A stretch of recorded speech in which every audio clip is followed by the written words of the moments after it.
Assalamualaikum warahmatullahi wabarakatuh. Alhamdulillahirabbil alamin. Wassalatu wassalamu ala asrafil anbiya'i wal mursalin. Amma ba'd. Apa kabar pemirsa? Senang berjumpa dalam acara Al-Ilmu wal Iman, ilmu dan iman. Acara yang membahas seputar permasalahan dunia dan agama. Pada kesempatan ini, topik yang kita angkat seputar talak dan bentuk-bentuknya dalam Islam. Alhamdulillah telah hadir bersama kita narasumber Al-Ustadz Haji Ridwan Hasbi MA. Assalamualaikum Ustadz. Waalaikumsalam warahmatullahi wabarakatuh. Apa kabar hari ini? Alhamdulillah baik insyaallah. Bismillahirrahmanirrahim. Para pemirsa yang dimuliakan Allah Subhanahu wa taala, alhamdulillah di sore yang bahagia ini kita dapat berjumpa lagi dalam dialog interaktif di TVRI yang kita cintai ini. Mudah-mudahan apa yang kita bahas di sore ini mendapat ridho dan inayah dari Allah Subhanahu wa taala. Salawat dan salam kepada Nabi kita Muhammad sallallahu alaihi wasallam. Allahumma shalli ala sayyidina Muhammad wa ala ali sayyidina Muhammad. Para pemirsa yang dimuliakan Allah Subhanahu wa taala, sesuai dengan topik bahasan kita adalah bentuk-bentuk talak dalam Islam. Barangkali kita mulai daripada fungsi daripada rumah tangga tersebut. Kalau kita pergi secara bahasa di bahasa Indonesia itu rumah tangga itu dari rumah dan tangga. Secara otomatis tidak akan menyambung rumah dan tangga digabung menjadi satu. Tapi sebenarnya dalam konsep agama disinilah yang disebut dengan keluarga, al-bait, atau disebut dengan ahlun. Bahkan rumah tangga itu merupakan gabungan berapa orang di dalam minimal daripada dua. Maka antara suami dan istri bergabung dalam satu rumah, itulah disebut rumah tangga. Ketika mereka mendapat keturunan, maka terbentuklah sebuah tatanan keluarga. Dan keluarga itu sebenarnya dimulai daripada dua, kemudian menggabung daripada satu. Dari keluarga suami yang besar, menggabung kepada keluarga istri yang besar, menggabung menjadi satu, dan terbentuk sebuah yang disebut dengan rumah tangga.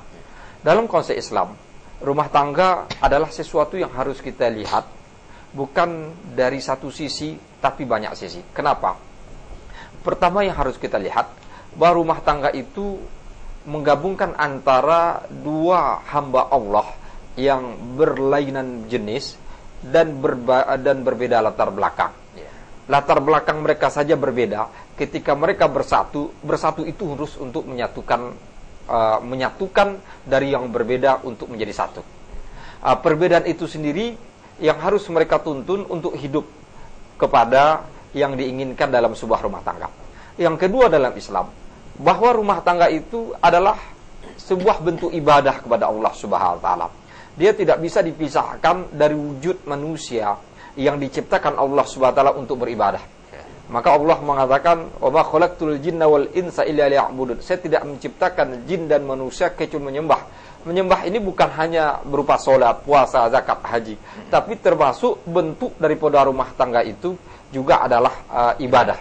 Sebab Rasulullah sallallahu alaihi wasallam mengatakan, "Wastahlaltum furujahunna bikalimatillah."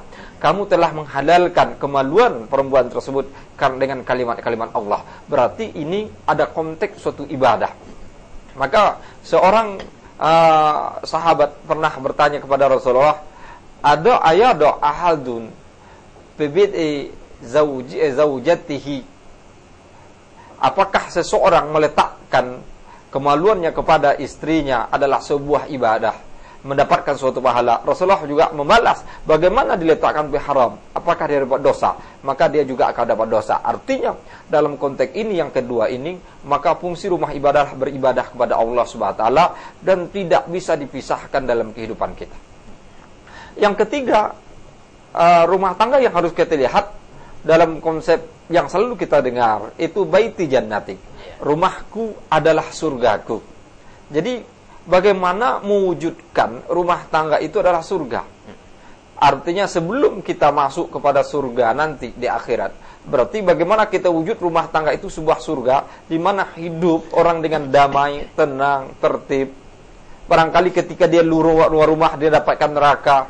Artinya perselisihan, perpecahan. Jangan sampai terjadi ketika dia di luar dapat panas neraka, ketika di rumah juga neraka, akhirnya dia mencari tempat penyimpangan yang lain. Di sini sangat dilarang oleh agama. Maka fungsi seperti ini harus kita lihat, sehingga apa? Rumah tangga itu bisa kita bentuk sebuah surga di mana hidup hamba-hamba Allah dalam ketenangan, ketertiban, dan hanya untuk mendapat ridho daripada Allah Subhanahu wa taala. Para pemirsa yang dimuliakan Allah Subhanahu wa taala, ketika bergabung antara dua hamba Allah Subhanahu wa taala dalam rumah tangga, otomatis mereka harus menjalankan kehidupan itu untuk ibadah, ketenangan. Ada faktor-faktor yang harus kita lihat untuk menuju demikian. Faktor pertama, kita ambil garis besarnya, di sini disebut dengan at-tafahum. Tafahum itu saling paham memahami. Jadi konteks di sini suami memahami istri, istri memahami suami. Tapi saya meminta kepada pemirsa, memahami suami memahami istri, istri memahami suami bukan dalam sebelum menikah. Sekarang banyak orang mengatakan ketika pacaran saling paham memahami. Jadi seorang pemuda memahami pacarnya, seorang pacar memahami pacarnya, ketika mengatakan kami sudah paham memahami, kami sekarang sudah menikah. Itu belum tentu. Karena ketika orang dalam pacaran, yang tampak adalah topengnya saja. Maka di dalam Al-Quran Allah mengatakan, wa min ayatihi an khalaqalakum min anfusikum azwaja litaskunu ilaiha wa ja'ala bainakum mawaddah warahmah. Dan menjadikan di antara kalian mawaddah warahmah. Jadi mawaddah ini tidak dibuat Allah mahabbah. Jadi ada perbedaan antara mahabbah dengan mawaddah. Artinya sama-sama cinta. Mahabbah cinta, mawaddah cinta. Tapi persoalannya adalah ketika dibawa dalam fikih keluarga Islam, mahabbah itu cinta sebelum pernikahan. Kalau mawaddah cinta sesudah pernikahan, artinya setelah akad nikah. Otomatis kalau cinta sebelum pernikahan itu belum ada ikatan. Belum ada ikatan. Bisa saja lepas begitu, bisa tampak topengnya. Tapi ketika mawaddah itu cinta setelah pernikahan. Setelah akad nikah, makuk mawaddah. Kenapa? Karena sesuatu yang dibayangkan sebelum menikah belum bisa saja terjadi atau belum terjadi. Bisa terjadi. Mungkin orang mengatakan ketika saya menikah dengan seorang pemuda yang sebelumnya kaya, dia akan membayangkan ketika saya menikah nanti saya akan senang. Boleh jadi nanti ketika dia menikah, sang pemuda itu mungkin mendapat suatu musibah atau dia bekerja suatu tempat pekerjaan, kemudian ketika setelah menikah, berapa bulan setelah menikah dia dipecat, maka dia siap enggak dia untuk menerima dalam keadaan kesengsaraan. Di sinilah disebut dengan mawaddah itu. Jadi kalau konteks demikian, kita kembali pada tafahum, artinya saling memahami. Otomatis suami bisa memahami istri, istri bisa memahami suami dalam baik susah, baik senang, baik berkomunikasi, baik kasar, baik apa, itu bisa insya Allah berjalan kepada rumah tangga yang harmonis. Yang kedua, untuk konteks kekinian yang harus kita lihat itu disebut dengan bahwa suami istri kan suatu pasangan. Pasangan itu mereka tidak bisa dipisahkan satu sama lain. Allah mengatakan dalam Al-Quran itu bahwa diumpamakan laki-laki itu pakaian bagi perempuan, perempuan itu pakaian bagi laki-laki. Jadi antum libasul lahunna, jadi kamu adalah pakaian baginya, wa hunna libasul lakum, dan perempuan itu adalah pakaian bagi kamu. Jadi apa konteks pakaian? Jadi pakaian ini laki-laki pakaian istri, suami pakaiannya istri, istri pakaian suami. Bukan arti pakaian seperti kita ini secara zahir, tapi kalau kita kembali kepada zahir kita kembali fungsi pakaian kita lah. Melindungi. Fungsi pakaian kita untuk melindungi dari panas, dari dingin. Pakaian juga berfungsi untuk supaya kita menutup aurat. Berarti kalau dalam keluarga, kalau kita katakan pertama pakaian ada untuk melindungi dari panas dingin, berarti dalam keluarga istri dan suami harus saling menutupi. Kalau suaminya sakit, istrinya melayani. Istrinya sakit, suami harus melindungi juga. Mungkin artinya begitu.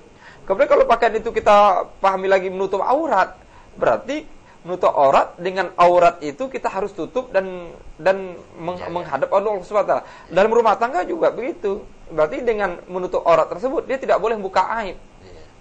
Artinya istri tidak boleh membongkar aib suaminya, suami tidak boleh membongkar aib kepada orang lain. Nah itu. Kemudian kalau pakaian itu digambarkan sebagai penghias, kita pakaian ini untuk supaya kita lihat indah, cantik, ganteng. Dalam rumah tangga gue itu berarti suami ketika dengan istrinya dia harus artinya sama-sama setara gitu. Tidak boleh mengatakan, oh istri saya tidak level, maka tidak boleh gabung sama saya. Nah, ini konteks seperti ini kan sudah keluar dari pemahaman untuk menuju kepada rumah tangga yang harmonis. Tapi ketika kita tuju kepada bentuk pakaian itu sendiri, subhanallah, rumah tangga itu otomatis antara suami istri bisa bekerja sama dengan baik. Pelajaran yang kita ambil dalam bentuk-bentuk talak ini, bahwa keharmonisan rumah tangga itu harus kita bentuk. Dalam arti pertama bahwa kita berumah tangga itu tujuannya beribadah kepada Allah Subhanahu wa taala. Maka kekurangan suami ditutup oleh kelebihan istri, kekurangan istri ditutup oleh kelebihan suami. Ini dalam arti mencari ridha Allah. Yang kedua, bahwa rumah tangga itu kita ingin membentuk rumah tangga itu adalah sakinah, menjadikan rumah itu surga, sehingga surga itu akan membentuk lebih tinggi kepada pendekatan diri kita kepada Allah SWT. Kalau ini kita lakukan, insya Allah talak itu akan terhindar. Dan bentuk-bentuk talak itu harus dipahami. Jangan sampai kita terjebak dengan suatu talak, tapi kita tidak tahu akhirnya apa. Kita secara hukum sudah talak, tapi kita menganggap itu tidak, maka berarti kita telah melakukan sesuatu yang melanggar hukum agama itu sendiri. Ya, terima kasih Pak Ustadz. Pemirsa, demikianlah kajian ilmu dan iman kita. Semoga bermanfaat. Subhanakallah bihamdika asyhadu an la ilaha illa anta wa astaghfiruka wa atubu ilaik. Terima kasih atas perhatian Anda. Wabillahi taufiq wal hidayah. Assalamualaikum warahmatullahi wabarakatuh. Waalaikumsalam warahmatullahi.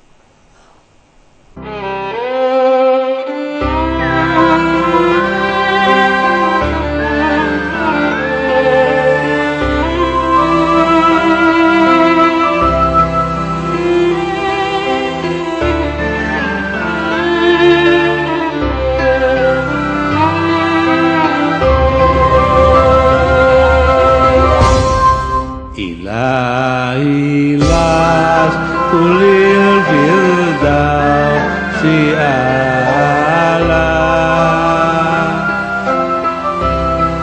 wala aqwa ala nari yahim fahabli taubatan wa ghafir